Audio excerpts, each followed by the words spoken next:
A continuación, Quito con Marjorie.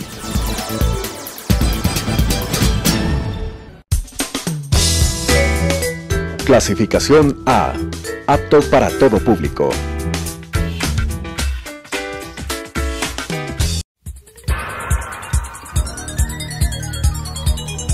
Las opiniones vertidas en este espacio por la producción y dirección del programa son de exclusiva responsabilidad de sus autores y de quienes intervienen en ellos.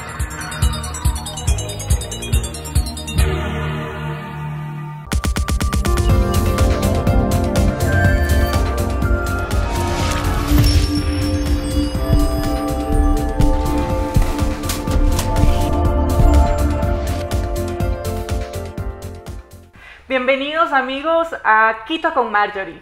Como todos sabemos, el país se encuentra cerca de un proceso electoral que tendrá lugar dentro de un escenario económicamente complejo y políticamente cargado de incertidumbre.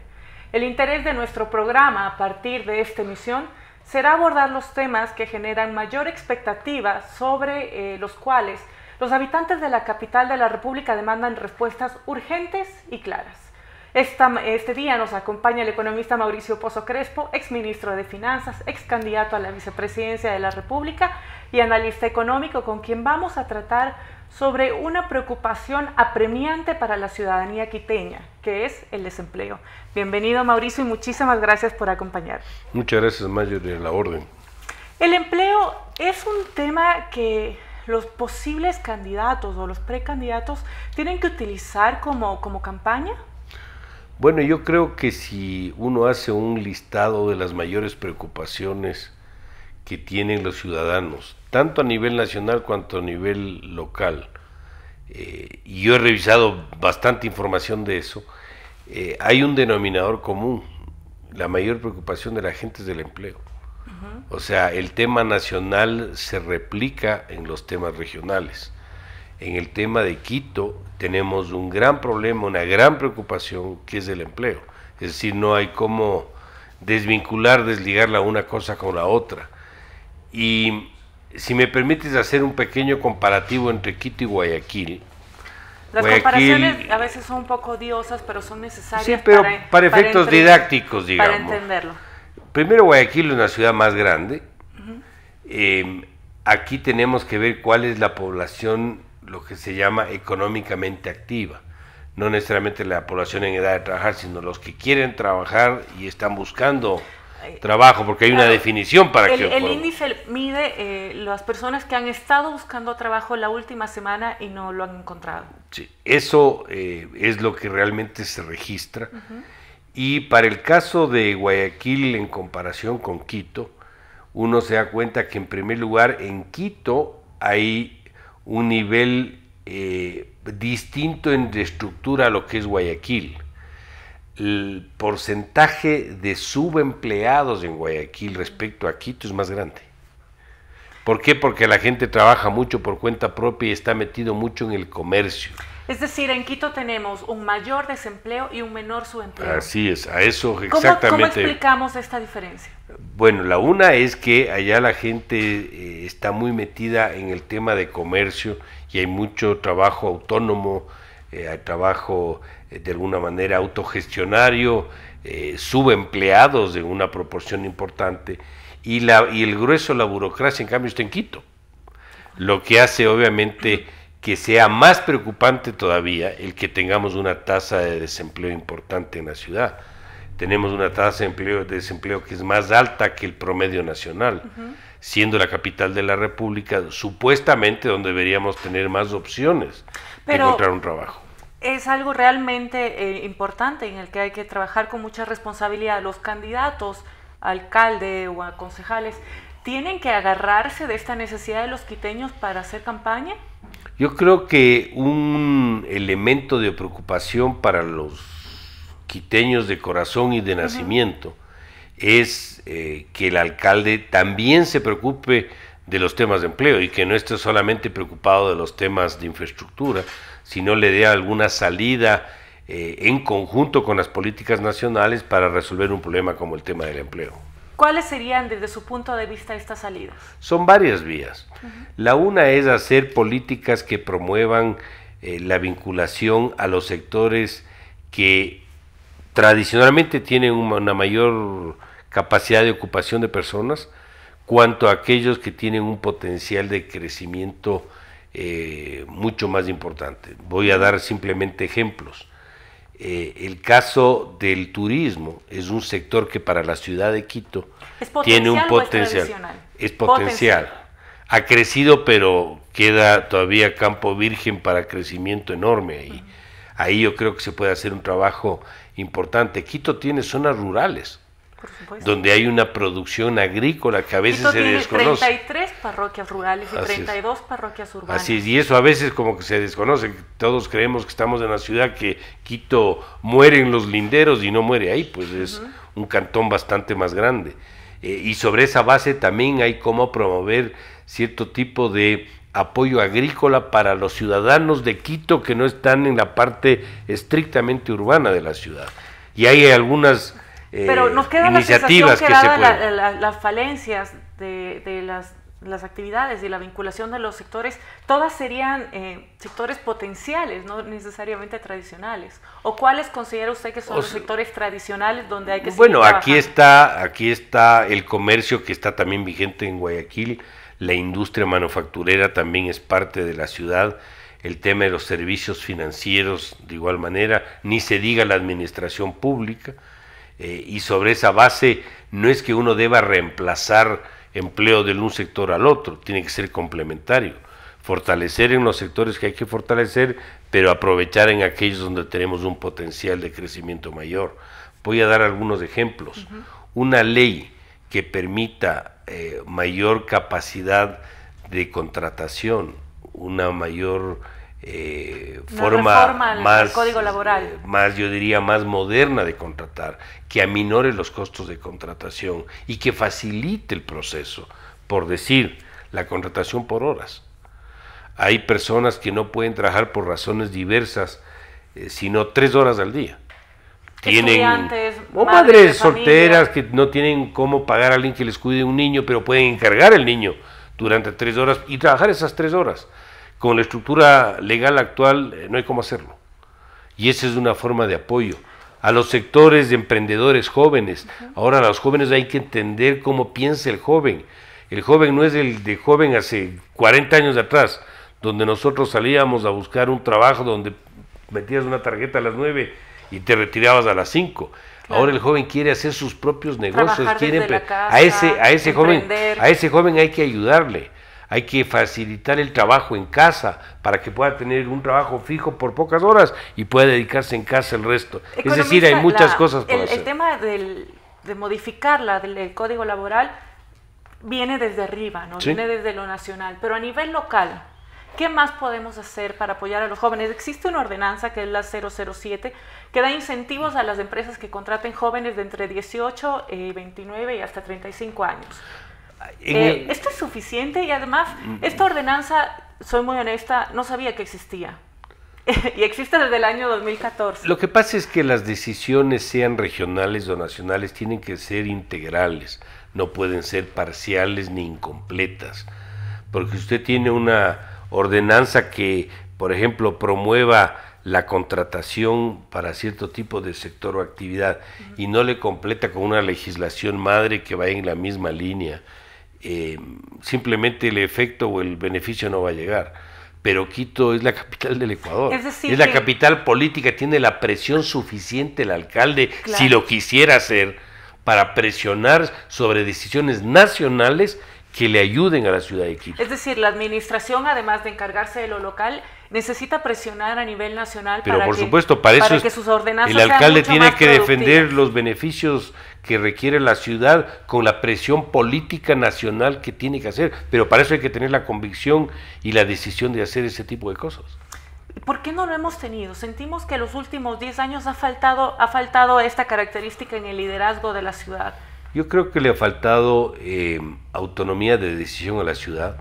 Creo que los quiteños hemos visto que no hay mucha representatividad, quien nos defienda, quien nos represente ante el poder central. ¿Quién nos y representaría? Eso, ¿Quién nos representaría? el alcalde, pues. Sí, pero ¿con qué características? Con las características de hacerle respetar a la ciudad, de hacerle sentir a la ciudad. ¿Acaso Quito está ausente de los problemas que ha vivido el país, por dar un ejemplo, en los últimos 11 años?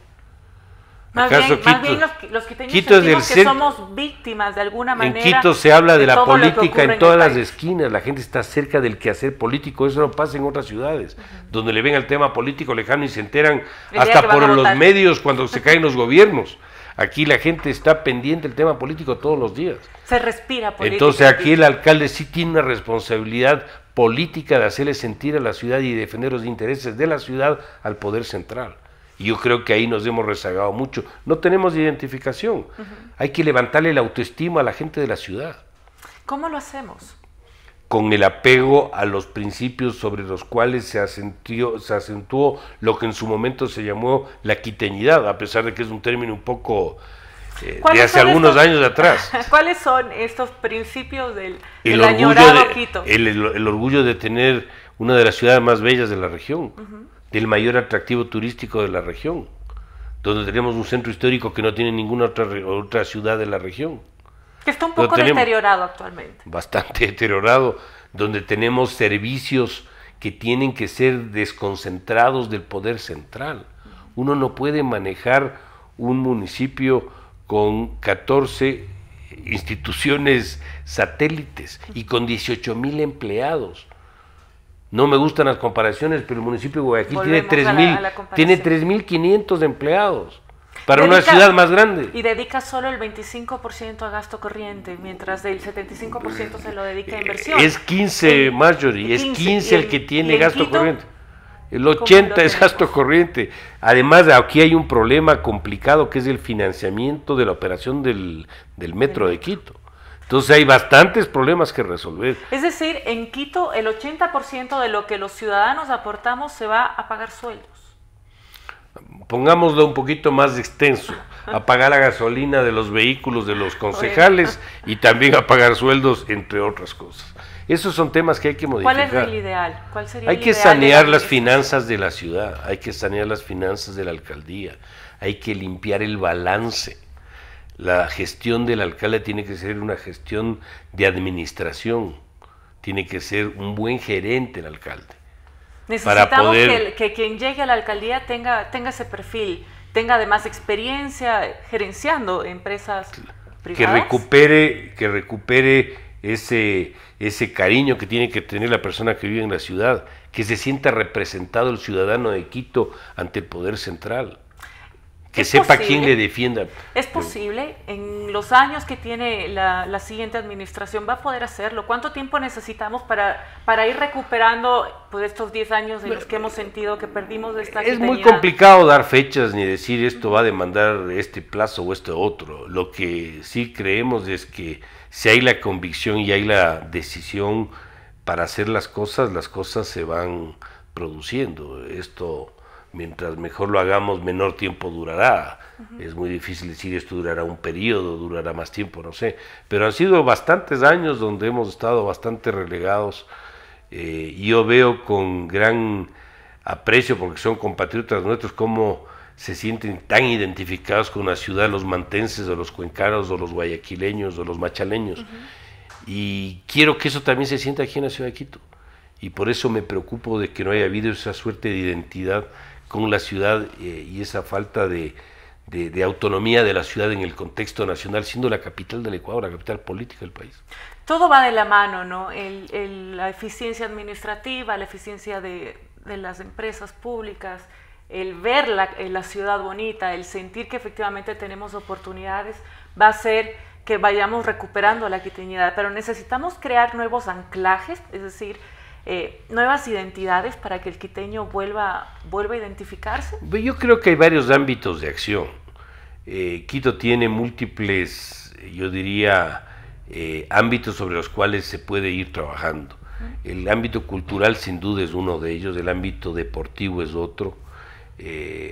Fíjese usted, el apoyo, por decir, voy a dar simplemente un ejemplo, el apoyo de las ligas barriales deportivas. El deporte es una actividad que no solamente le aleja al joven no solamente de los recrea problemas de la droga o del alcohol, sino que le enseña a competir. Y a trabajar en equipo. A trabajar en equipo y a competir, y eso en la vida es parte del proceso de aprendizaje. Uno está compitiendo hasta que se muere, y uno tiene que aprender a competir, y tiene que aprender a ganar, y tiene que aprender a perder. Y la competencia tiene ese beneficio, y el deporte es un mecanismo a través del cual se puede fomentar ese tipo de cosas. Entonces, simplemente estoy dando un ejemplo. Ese es uno de los sectores donde se puede promover. El sector deportivo, el sector cultural. Quito durante muchísimos años fue un referente, ¿no? Fue un referente de liderazgo, fue un referente político, fue un referente cultural, y sentimos que hemos perdido a nivel nacional y a nivel internacional este primer lugar que teníamos. Culturalmente, ¿cómo recuperamos esta posta que teníamos? Voy a utilizar un tema económico para la cultura. La economía es transversal. Hay que insertarle a la riqueza cultural de la ciudad en el contexto nacional y mundial. Hay que hacerle sentir a Quito en el contexto internacional con el talento de los quiteños. Y hay que traer talento cultural del exterior para fortalecer la cultura de los quiteños. Quito es una ciudad muy abierta. Uno tiene aquí presencia de personas de distintas partes del mundo.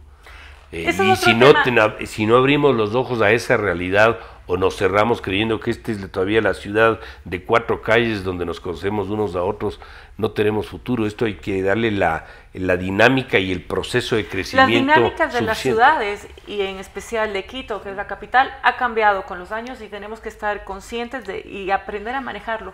¿Usted cómo manejaría el tema de la migración? Yo creo que un principio que nunca debe perderse es el principio de solidaridad con personas que nos dieron a nosotros los ecuatorianos, y a los quiteños sin duda también, las puertas en otros países. Hace muchos años hubo mucho ecuatoriano que se fue a buscar vida en Venezuela. En Venezuela. Y ahora están los venezolanos, por las razones que conocemos, buscando cómo sobrevivir en el Ecuador. Así que hay que darles apertura, hay que darles cabida, y hay que abrir las puertas para que esto se pueda dar. ¿Cómo lo hacemos? Hay que crear una política de manejo de migración por problemas como los que está viviendo el caso venezolano. Políticas ad hoc. Yo diría a nivel nacional y a nivel local también. Pero a nivel local, porque nuestro interés es hablar de Quito. ¿Cuál sería esta política? Le voy a dar un ejemplo. Contratación por horas. Esa gente que no tiene nada que hacer, entre trabajar 1 hora o 2 horas y no trabajar, hay la diferencia entre comer y no comer.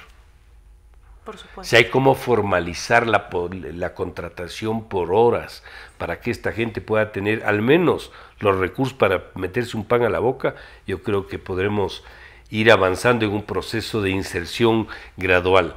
Si hay más gente productiva que trabaja, pueden ellos mismos ampliar sus negocios. Ponerse comercios de arepas, que son buenos en hacer arepas los venezolanos, o tequeños, que es un aperitivo bastante bueno. Ese tipo de cosas yo creo que se pueden promover, pero hay que darles el entorno de facilidad. Porque efectivamente todos estos productos estamos ya familiarizados en la ciudad, porque lo vemos en las calles todos los días, y mucho más los fines de semana, quienes caminamos por Quito los fines de semana. Pero ¿cómo logramos generar suficiente empleo si tenemos 200.000 estudiantes que se gradúan de bachillerato todos los años, más los migrantes, más las personas que han salido del sector público y pues forman parte ya del desempleo y del subempleo? ¿Tenemos la capacidad suficiente para manejar todas estas aristas que nos hacen estar en el puesto nacional en el que estamos? A ver, para que una ciudad pueda tener capacidad de mejorar los niveles de empleo, tiene que crecer. Y la única forma de hacerlo es crecer ordenadamente. Ordenadamente, pero ¿a qué me refiero con crecer? Me refiero a que requiere inversión y requiere que el emprendimiento chico y grande se traduzca en hechos. Si yo le doy certidumbre, le doy certeza con políticas nacionales y le doy incentivos con políticas regionales, la capacidad de inversión privada, nacional y extranjera en la ciudad va a ser mucho mayor. Si yo invierto, creo negocios. Si yo creo negocios, contrato gente. Si yo contrato gente, bajo el problema del desempleo y subempleo en la ciudad. Este es un proceso que tiene que irse dando, pero hay que crear las condiciones para que eso suceda. Si no, vamos a tener mucha gente que no encuentra trabajo y vamos a seguir viviendo los problemas que seguimos viviendo. Y en el desorden que sentimos, en el que estamos viviendo. Hablamos mucho de la importancia de lo nacional en lo local, cómo influye las políticas a nivel nacional en lo local. Cuando usted fue ministro, ¿cómo era la relación del ministerio con la ciudad? Bueno, yo cuando estuve en el ministerio estaba de alcalde de Quito el general Moncayo, una relación cordial, no podía ser de otra manera. Obviamente la coyuntura económica era otra. Cuando yo ingresé al ministerio teníamos atrasos con gobiernos seccionales, atrasos con los militares, atrasos con los policías, atrasos con los médicos, con los profesores, con los gobiernos de los países amigos y con los organismos internacionales. Solo eso era el problema. Estábamos atrasados. O sea, teníamos un default institucionalizado. ¿Cómo lo hizo? Con apoyo internacional. Si no se recurría a un acuerdo marco que nos permita atraer recursos frescos, eso no se podía cumplir. Eso es a veces lo que no se entiende. Otra cosa es estar sentado detrás de un escritorio y que todos los días se venzan las planillas y uno tener cómo atender esos pagos. Esa es una realidad que los ecuatorianos ¿Cómo puedo yo recuperar la confianza de la gente, del inversionista, chico y grande, del de aquí y del de afuera, si no le pago lo que le debo? Si no cumplo con mis obligaciones, si no honro las deudas. Y si eso va a requerir un proceso a través del cual yo busque financiamiento de afuera, ordenando la casa para que eso en el tiempo se pueda atender sin problema, esos objetivos no se van a alcanzar. Esos principios que son a lo macro son también a lo micro. Si usted no arregla la casa internamente en la ciudad, tampoco va a mejorar los servicios de atención. ¿La relación que tenía cordial con el alcalde era permanente? Sí, con todos los alcaldes de todas las ciudades, al punto de que muchas veces me tocó levantar el teléfono, llamarle a algún X alcalde y decirle, no te puedo pasar la transferencia hoy día, aguántame 15 días, necesito pagar ciertas cosas, entonces no hay problema. Me demoraba a los 15 días yo era más preocupado que el alcalde de hacer la entrega. Y así nos íbamos bandeando, como se dice, íbamos resolviendo el problema con una actitud de compromiso y de cumplimiento cuando uno se ofrece atender una obligación en cierta fecha. ¿Cómo debe ser un modelo de gestión productivo en el municipio? Hay que recuperar los principios que son válidos para el sector privado y que deberían aplicarse a una administración municipal, que son los principios de eficiencia y productividad. Pero ¿cómo tratamos de replicar los principios del sector privado cuando en el sector público sabemos que hay de por medio, no voy a utilizar la palabra clientelismo, pero sí hay procesos en los que se responde a ciertos intereses? Pero hay temas básicos que uno no debe de alguna manera soslayar o dejarla. No gastar más de lo que se gana. El principio de un padre o una madre de familia responsable. Si hay algún excedente, ahorrar. Si hay que endeudarse, hay que hacerlo en unas mejores condiciones. Si hay que endeudarse para un proyecto, que el proyecto sea socialmente importante y económicamente viable. Llevarse bien con los vecinos, hacerse respetar cuando hay que hacerse respetar. Son principios que parecen obvios, pero que en la práctica pero no en la política, en la práctica sí, quizás son difíciles de concretar, ¿no? Sí, pero sí es posible. Pero hay que saber jugar con eso, si no, no habrían buenos alcaldes, serían todos malos. Y yo creo que hay buenos alcaldes que hay que seguirles la posta de qué es lo que han venido realizando a lo largo del tiempo. ¿Qué le decimos a los quiteños en este nuevo proceso? Bueno, electoral? Que hay que tener fe en que podamos tener un mejor futuro y y al que le toque sentarse en la silla de la alcaldía, pues habrá que darle todo el apoyo, pero también exigirle que le dé un cambio de rumbo a lo que se ha vivido en los últimos años. Estamos a puertas del proceso electoral. Los quiteños tenemos ahora la gran herramienta que es la rendición de cuentas, ¿no? Tenemos que a través del voto que nos rindan cuenta de lo que han hecho quienes ya han estado. Siempre debió ser ese el proceso, ese es parte de la transparencia y la difusión de la información pública. Los servidores públicos tienen la obligación de decir qué hacen con la plata que reciben de la gente. Muchas gracias. Estamos con el economista Mauricio Pozo. Gracias por participar en este programa. Siempre son muy importantes sus comentarios y apreciaciones. La superación del desempleo en Quito, identificado en todas las encuestas como el principal problema que afecta a sus habitantes, no debe de ser utilizado de manera demagógica por nadie. Es una tarea urgente que requiere un liderazgo transparente, firme, creativo y eficiente.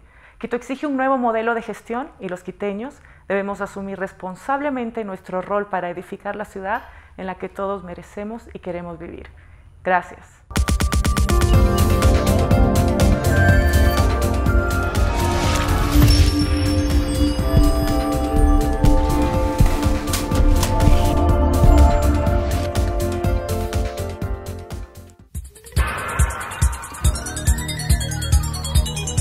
Las opiniones vertidas en este espacio por la producción y dirección del programa son de exclusiva responsabilidad de sus autores y de quienes intervienen en ellos.